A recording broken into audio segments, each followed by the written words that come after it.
जी अस्सलाम वालेकुम स्टूडेंट्स, कैसे हैं आप। आज का जो हमारा टॉपिक है वो आइडेंटिफायर्स है। आइडेंटिफायर किसे कहते हैं, शुरू करते हैं।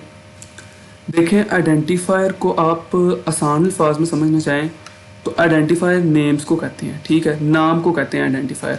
अब वो नाम किसी भी चीज़ का हो सकता है, वो फंक्शंस का हो सकता है, वेरिएबल्स का हो सकता है, कॉन्स्टेंट, लेबल्स, किसी भी चीज़ का नाम हो सकता है। तो आइडेंटिफायर सिंपली नाम को कहते हैं, नेम्स को कहते हैं। जिस तरह इंग्लिश लैंग्वेज में हम पढ़ते हैं ना, नाउन होता है एक। अब नाउन नाम को ही कहते हैं ना, वो नाम अब किसी भी चीज़ का हो सकता है, वो किसी पर्सन का हो सकता है, किसी इमारत का हो सकता है। तो यानी कि कोई भी चीज़ हो उसको हम नाउन कहते हैं, किसी भी नाम को। इस तरह आइडेंटिफायर्स भी नेम्स ही होते हैं। ओके, देखें, अब जो चीज़ जिस काम के लिए होगी हम उसका नाम वही रखेंगे, या यूँ कह लें कि हम उसका आइडेंटिफायर वही रखेंगे जो उसका काम होगा। कभी ऐसा तो नहीं हुआ कि आप मार्केट में गए हैं, वहाँ पे फ्रिज लगी है, वहाँ पे मुख्तलिफ कॉफ़ीज़ के नाम लिखे हैं, ब्लैक कॉफ़ी, वाइट कॉफ़ी, ठीक है, येलो कॉफ़ी, और आपने वाइट कॉफ़ी पीनी है, आपने उस पर क्लिक किया है लेकिन अंदर से कोका कोला निकल आई है। ऐसा तो नहीं कभी हुआ, ठीक है। तो यानी कि अब अगर वहाँ पे वाइट कॉफ़ी लिखा था तो आपने क्लिक करना था तो अंदर से वाइट कॉफ़ी ही निकलनी थी। इसी तरह से आइडेंटिफायर्स भी ऐसे ही हैं कि जो चीज़ जिस काम के लिए हमने उसका आइडेंटिफायर वही रखना है, हमने उसका नाम वही रखना है, ठीक है। अब फॉर एग्जांपल मैंने एक वेरिएबल बनाया। अब वो वेरिएबल मैंने किस लिए बनाया, मैं उसमें मार्क्स सेव करवाना चाहता था, ठीक है, मार्क्स। तो मैंने अपने वेरिएबल का नाम फिर मार्क्स रख दिया, ठीक है, उसमें मैंने ये सेव करवा दिया। अभी इसको घबराना नहीं देख के, ये इंट स्ट्रिंग, ये इंशाल्लाह हम आने वाले लेक्चर्स में पढ़ेंगे कि ये क्या चीज़ें हैं, ठीक है। तो मैंने मार्क्स सेव करवाने थे तो मैंने अपने वेरिएबल का नाम मार्क्स रख दिया, या यूँ करें मैंने अपने वेरिएबल का आइडेंटिफायर नाम को ही कहते हैं ना, जैसे मैंने बताया, ठीक है। तो मैंने अपने वेरिएबल का आइडेंटिफायर यूँ करके मैंने अपने वेरिएबल का नाम जो है वो मार्क्स रख दिया। इसी तरह मैंने अपना नेम सेव करवाना था वेरिएबल में, ठीक है, तो मैंने अपने वेरिएबल का नेम जो है वो नेम ही रख दिया, ठीक है। इसी तरह मैंने ये 3.141, अब ये कॉन्स्टेंट वैल्यू है 3.141, ये कॉन्स्टेंट वैल्यू किसकी है, पाए की। पाए कॉन्स्टेंट ही होता है ना, तो मैंने एक कॉन्स्टेंट वैल्यू जो कि पाए है वो सेव करवानी थी, तो मैंने अपने कॉन्स्टेंट का नाम ही पाए रख दिया।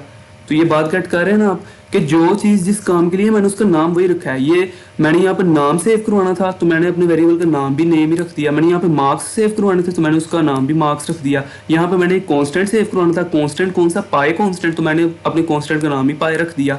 तो इस तरह से फंक्शंस भी हैं, जो जिस काम के लिए फंक्शन होगा उसका वही नाम होगा। इस तरह लेबल्स भी हैं। तो आइडेंटिफायर का सिंपली यही मतलब है कि ये नेम्स होते हैं।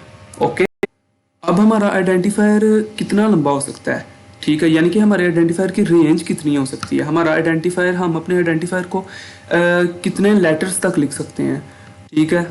तो हमारा आइडेंटिफायर 31 करैक्टर्स तक जा सकता है, ठीक है। इससे मज़ीद हम अगर लिखें भी तो वो इग्नोर कर दिया जाएगा, ठीक है। फॉर एग्ज़ाम्पल ये एक आइडेंटिफायर है। अब इसको अगर हम काउंटिंग करें 1 2 3 4, तो ये करते करते यहाँ पर आकर ना, इस तक आकर 31 कंप्लीट हो जाते हैं, ठीक है। अब इसके आगे के जो करैक्टर्स हैं उसको इग्नोर कर दिया जाएगा, ठीक है। हमारा कंपाइलर सिर्फ पहले 31 वाले करैक्टर्स को पकड़ेगा और इसी को एक्सेप्ट करेगा, ठीक है, लेकिन जो इसके बाद वाले हैं वो उसको एक्सेप्ट नहीं करेगा। ओके, क्योंकि उसकी रेंज ही 31 करैक्टर्स की है। जी स्टूडेंट्स, आगे अब आइडेंटिफायर के रूल्स को पढ़ते हैं कि हम आइडेंटिफायर को किस तरह से लिख सकते हैं, वो कौन से रूल्स हैं जिनको फॉलो करके आइडेंटिफायर लिखा जाता है। तो पहले रूल पे आते हैं। पहला रूल क्या है, the first character must be N alphabet और एन अंडरस्कोर, ठीक है। यानी कि जो हमारा आइडेंटिफायर है, ठीक है, उसका जो पहला करेक्टर है वो या तो अल्फ़ाबेट होना चाहिए या अंडरस्कोर होना चाहिए। तो ये एक आइडेंटिफायर है, इसका पहला करेक्टर अल्फ़ाबेट है, ठीक है, तो ये पास कर गया। इसका पहला करेक्टर अंडरस्कोर है तो ये भी पास कर गया। लेकिन जो ही हम आगे आते तो हम देखते हैं कि ये एक आइडेंटिफायर है, उसका पहला करेक्टर एक नंबर है, ठीक है। अब नंबर ना तो अल्फ़ाबेट में आता है ना अंडरस्कोर है, तो ये एक्सेप्ट नहीं किया जाएगा। इस तरह यहाँ पर ये रेशो वाला साइन है, ठीक है। इसको प्रोग्रामिंग में वैसे मॉडुलस ऑपरेटर भी कहते हैं। इंशाल्लाह इसको भी हम आने वाले लेक्चर्स में पढ़ेंगे। आप देखते रहिए वीडियोस, इंशाल्लाह आपको बहुत सी चीज़ें देखने को मिलेंगी। तो ये भी एक्सेप्ट नहीं होगा क्योंकि ये एक अल्फ़ाबेट भी नहीं है और एक अंडरस्कोर भी नहीं है। इस तरह ये भी एक स्पेशल सिंबल, यानी कि अल्फ़ाबेट और अंडरस्कोर के अलावा कुछ भी आ जाएगा पहला कैरेक्टर, उसको एक्सेप्ट नहीं किया जाएगा, ठीक है। तो ये हमारा पहला रूल था। अब दूसरे रूल की तरफ आते हैं कि दूसरा रूल क्या कहता है। वो ये कह रहा है कि identifier must consist of alphabetic characters, digits और अंडरस्कोर्स, ठीक है। ये एक ओवरऑल बात कर रहा है कि हमारा जो आइडेंटिफायर है ये अल्फ़ाबेटिक कैरेक्टर्स भी हो सकता है, यानी कि ABC, डिजिट्स भी हो सकता है 1 2 3, इस तरह अंडरस्कोर्स भी हो सकता है, ठीक है। हाँ, लेकिन ये बात याद रहे कि पहला करैक्टर जो है वो अल्फ़ाबेट और अंडरस्कोर ही होना चाहिए। बाद में हम जो है वो किसी दूसरी चीज़ों को भी इस्तेमाल कर सकते हैं, लेकिन पहला अल्फ़ाबेट और अंडरस्कोर ही होना चाहिए, वो पहला रूल वहीं पर है, ठीक है। तो आगे इसको एग्जाम्पल से देखते हैं। ये कब एक आइडेंटिफायर है, ठीक है, ये अल्फ़ाबेटिक करैक्टर्स पे है, ठीक है। पहला रूल जो है वो भी इस पे मतलब एक्सेप्ट हो रहा है, पहला जो करैक्टर है वो एक अल्फ़ाबेट है, ठीक है।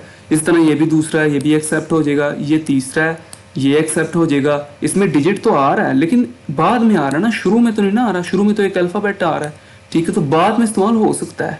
इसी तरह यहाँ पर भी ये अंडरस्कोर भी आ रहा है, ठीक है, डिजिट भी आ रहा है, तो ये भी एक्सेप्ट हो रहा है, ठीक है। इस तरह यहाँ पर ये देखिए काफ़ी सारे डिजिट्स आ गए हैं, लेकिन चूंकि पहला हमारा करैक्टर जो है वो अंडरस्कोर है, इसलिए ये भी एक्सेप्टेबल है। पहला जो करैक्टर है वो अल्फ़ाबेट और अंडरस्कोर की होना चाहिए, बाद में हम डिजिट्स का इस्तेमाल चाहे जितना मर्जी चाहे कर सकते हैं। तो ये बात भी गेट हुई है आपको। अब तीसरे रूल पे आते हैं। Reserved words can not be used as an identifier, ठीक है। इसका ये मतलब है कि जो लैंग्वेज के प्रोग्रामिंग लैंग्वेज के जो अपने वर्ड्स हैं, ठीक है, जो उसके खुद के अल्फाज हैं, उसको हम आइडेंटिफायर के तौर पे इस्तेमाल नहीं कर सकते, ठीक है। फॉर एग्जांपल इंट, ये एक डाटा टाइप है, ये लैंग्वेज का अपना वर्ड है, इसको हम नहीं इस्तेमाल कर सकते। इस तरह वॉइड, ये एक रिटर्न टाइप है, इस तरह लॉन्ग भी एक डाटा टाइप है। तो जो लैंग्वेज के अपने वर्ड्स हैं उनको हम आइडेंटिफायर में नहीं इस्तेमाल कर सकते, हम एक इंट नाम का कोई आइडेंटिफायर नहीं रख सकते।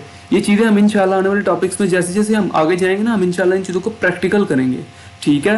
तो जैसे जैसे चीज़ें प्रैक्टिकल होंगी, आपको ये सारी क्वेरीज आपकी जितने भी दिमाग में हैं ये सारी सॉल्व हो जाएगी इंशाल्लाह। आप बस वीडियोस देखते रहें और चीज़ें सीखते जाएं। तो अभी के लिए आप सिर्फ ये सीखें, ये समझें कि जो रिजर्व्ड वर्ड्स होते हैं, ठीक है, उसको हम आइडेंटिफायर के तौर पे इस्तेमाल नहीं कर सकते। टोटल नंबर ऑफ वर्ड्स जो रिजर्व्ड होते हैं 32 होते हैं, ठीक है। उन 32 में से हम कोई भी वर्ड एज एन आइडेंटिफायर हम यूज़ नहीं कर सकते। तो ये 3 बेसिक रूल्स थे।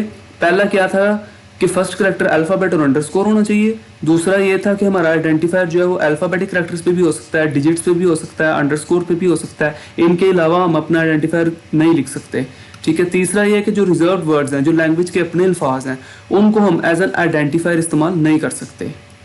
एक लास्ट बात, एक क्वेश्चन आता है जहन में कि यार आपने ये भी तो कहा था ना कि 31 करैक्टर्स तक ही नाम लिखा जा सकता है आइडेंटिफायर का, तो ये भी तो एक तरह से रूल ही हुआ ना कि हम आइडेंटिफायर को किस तरह से लिखते हैं, ठीक है। तो बात दुरुस्त है, किसी हद तक ये रूल ही है, लेकिन ये एक ऐसा रूल है कि जिसको अगर आप तोड़ भी दें, जिसकी खिलाफ वर्जी अगर आप कर भी दें, तो कोई एरर नहीं आएगा। कंपाइलर सिंपली इसको इग्नोर कर देगा, इस एरर को, वो आपको डांटेगा नहीं कि यार ये आपने क्या किया है, ठीक है। लेकिन जो ये वाले रूल्स हैं, ठीक है, ये ऐसे रूल्स हैं जिन पे बकायदा एरर आएगा कि ये आपने गलत किया है ये काम। ओके, ये भी एक नई चीज़ हमने सीखी। तो स्टूडेंट, ये आज का हमारा टॉपिक था। हमने आइडेंटिफायर्स के बारे में पढ़ा, हमने उनके रूल्स के बारे में पढ़ा कि किसी आइडेंटिफायर को किस तरह से लिखा जाता है। अगर आपको किसी तरह की क्यूरी है, कोई क्वेश्चन है, कोई डाउट है, किसी जगह पे आपको किसी चीज़ की समझ नहीं आई, तो आप कमेंट सेक्शन में लाजमी पूछें। इंशाल्लाह आपकी हर तरह की क्यूरी का जवाब दिया जाएगा, आपको प्रॉपर सेटिस्फाई किया जाएगा। तो स्टूडेंट्स, आज के लिए इतना ही है। अपना ख्याल रखिएगा। अल्लाह हाफिज़।